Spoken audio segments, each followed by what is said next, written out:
Oh, okay. Hey, welcome to another episode of On the Wrist from Off the Cuff. Today we have another great review for you from the brand Zelos. Now, they were founded back in 2014 and they are a micro brand startup with a very unique overbuilt design aesthetic. This particular type of watch is a dive watch. Some key common characteristics and design language you're looking for a diver. Of course, you're going to want water resistance, typically some type of screw down crown. You're going to want something that's tough, legible with a dive time bezel, and a diver's extension is always nice if on bracelet. Now, this particular model is their Swordfish 40 millimeter, now in titanium. This is the Slate blue dial, and it's essentially just a titanium version of their more recent 40 millimeter stainless steel release that originated as kind of a size down version of the original Swordfish 42 millimeter.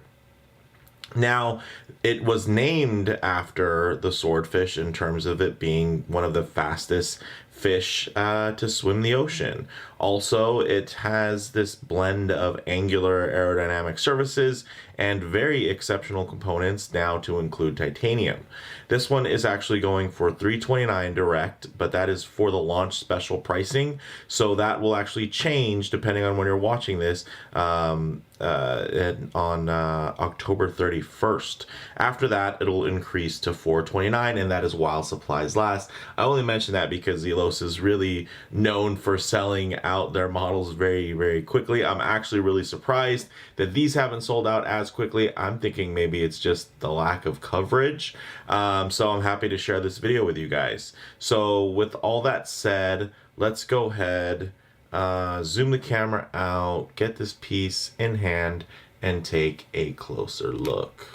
All right, guys, so first off, who doesn't love titanium? Of course, I do also EDC style videos, and you know, there's a lot of titanium goods out there, whether it be a titanium flashlight from Raylight, this is the Pineapple Mini, or this slim bolt action from our friends over at Tactile Turn, or maybe even Tactile Knife Company now, with this beautiful little flipper right here. So if you guys are interested in seeing more about any of these, definitely check the history, the channel history, to get more on those. I'll go ahead and pull them off camera here and we'll get to the main event. Now, within watchmaking, honestly, titanium isn't, I mean, it's just not as popular as you might think. Although in other kind of men's goods, titanium is, you know, hugely popular and preferable, but in watches, it's not always. I think because of the lightness, a lot of people kind of prefer that feeling of heftiness on the wrist when it comes to mechanical timepieces, because the lightness can be kind of equated to a lack of quality, because you start thinking about really small movements and you know, lightweight quartz movements. So you know, kind of mentally, you just start equating heft with quality. In this case, this is actually even lighter than the stainless steel version, but I might be able to argue that it might even be better. There's just something really, really special about it, and I have to say, the use of titanium, it just gives it some additional flair that I really, really like. So at 40 millimeters in diameter, 12 millimeters thick, and 46 millimeters lug to lug, this is a great wearing watch. It is, of course, fully made out of titanium. It has a 120 click unidirectional rotating bezel with a brushed titanium insert, which is fully lumed. Now, depending on which variation you get, you can also have this with a brushed ceramic insert, but let's go ahead and get the bezel action on here. Very notchy. Very positive. Lines up really great. I will say that the action on the stainless steel version, I'd say, is a touch better. This isn't by any means bad action. Honestly, any titanium watch that I've ever handled And whenever I can compare its bezel action to a steel variation, the steel variant is just better, and I think it does have to do with some of those just natural acoustics and just the way that they absorb vibration and sound and whatnot. But yeah, this is actually a pretty dialed in bezel insert for a very affordable. I mean, at really under 350 bucks, at least right now at that launch special at 329. It's really good. Even by if it was steel, I would say it's still a very nice bezel action. Now the crown is screw down and signed, not loomed in this case like some of the Zelos watches you will see out there. But it is. And then the case back here, as you can see, you do have the Swordfish, very nicely done. So it's stamped, and then it is actually finished and rounded, so it's not sharp at all or harsh on the skin, which is definitely much appreciated. Behind that case back, you actually have a Seiko Instruments NH35 movement. So, you know, it's going to beat at 3 Hertz, so it's a 6 ticks per second sweep versus the more standard 8 ticks per second you'd get from something like an ETA, Salida, or a 9000 series Miyota movement. But you know what? These Seiko NH movements are pretty fantastic, and they have great winding action and everything like that. Very shock resistant. So it definitely stands up from that standpoint. And then when it comes to this beautiful dial, guys, this they call it slate blue, but it's this pale grayish blue sunburst effect that's outstanding. And then of course, like the rest of the Swordfish line, it does have those sandwich style indices, and then you do get the date at 6 o'clock, and it even has a nice little bevel to it. So very nicely finished from that standpoint. This is a real world-class looker. When it comes to the hands, very simply done, nice and polished, with just a little painted red tip there accenting. And then on the dial itself, in terms of lume, you're getting C3X1 grade as well as BGW9 Swiss Superluminova. So you're going to get a nice mixture of colors, which is fun in the dark, and then of course is able to give you a little bit of contrast during the daylight. No, excuse me. Thank you in the comments for those of you that gave me a little gesundheit, bless you. But oh, sorry about that. Now, in terms of the water resistance on this guy, it is 200 meters, which is great and all you really ever need. It does have a 20 millimeter lug width, full titanium bracelet. It tapers down from 20 millimeters to 18. And then you're going to be getting, of course, this very nicely done clasp, which is double locking, so it flips, plus the buttons. And then you're also getting all this range of micro adjust to make sure this fits really well. And then also these links are just beautifully contoured, and of course screw in links, as you can see, which is always nice. And look at the light show from all of the different facets and beveling on here. Really beautifully done. I mean, it's just it's mind-boggling how much value they can really squeeze into these models at Zelos. So, you know, hats off to them. Also, you're getting quick release toolless spring bars, so you can actually just pinch these together by hand, pull them out, throw this on a rubber, throw it on a NATO, you know, throw it on a leather strap if that blows your hair back. So you have quite a few options there. So with all that said, let's actually get this piece on the wrist and see how it wears. All right, guys, as you can see on my 7 1/4 inch wrist, I think this wears just about perfectly with that 40 millimeters. Also, compared to the stainless steel variation at the same size, it's actually about 30% lighter. So very impressive from that standpoint, and makes it even more comfortable. It's not so light that you're feeling like it's, you know, feels chintzy or cheap. It still feels hefty, but it's just the weight is distributed really beautifully on the wrist. And again, you know, titanium is better on the skin in general in terms of the, you know, the hypoallergenic reaction to skin. So it does feel nice. It's beautifully articulated, as you guys saw before.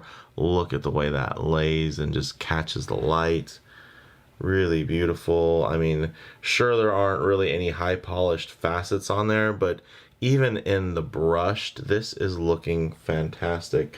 Let me give it the bracelet just a quick wipe because I did get some fingerprints on it. But as you can see, guys, just gorgeous. Look at that dial.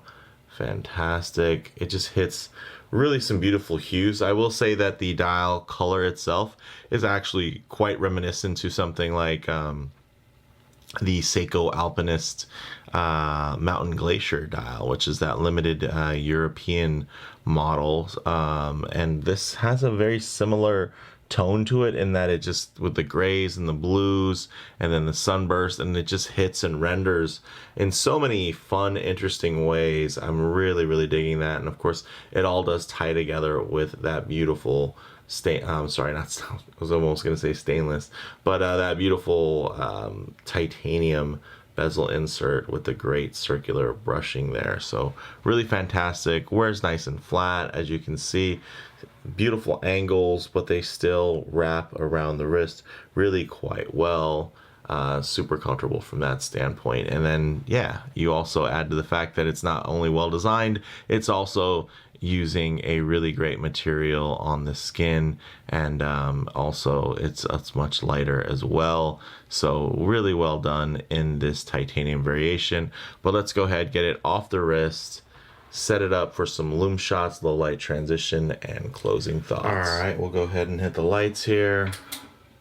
As you can see, really beautiful two-tone lume there. You're gonna get, of course, that really great C3X1 grade blowing really, really beautifully green. And then you're also going to get that nice kind of chapter ring illuminated in the BGW9, offering a nice touch of contrast, as well as individual indexing from the 12 o'clock all the way up to the 15-minute marker there. But one thing I really do like to work in with these Lume Shots is some low light transition, because you're not always going to be out in the middle of a field enjoying direct sunlight, which is what my hot studio lights tend to do a good job of recapturing.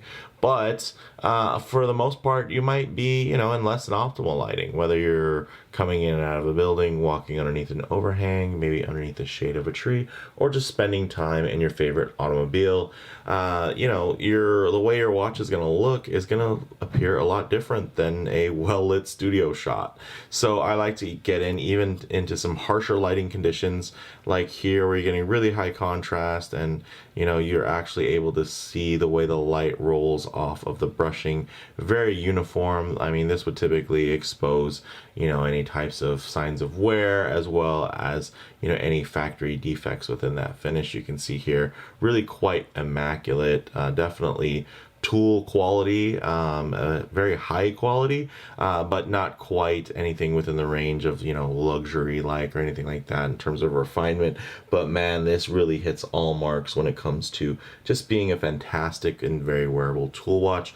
You can also see that it's actually still quite legible even in mixed lighting, because it does have quite a bit of contrast thanks to that sun ray style dial. You're going to get high highs beaming through there, but also very low lows. So a lot of the dial will render very, very dark, while only a few glimmering strips are going to really illuminate on that blue side. So it's going to be really easy to tell time from that standpoint. So really beautiful, guys. Really digging this one.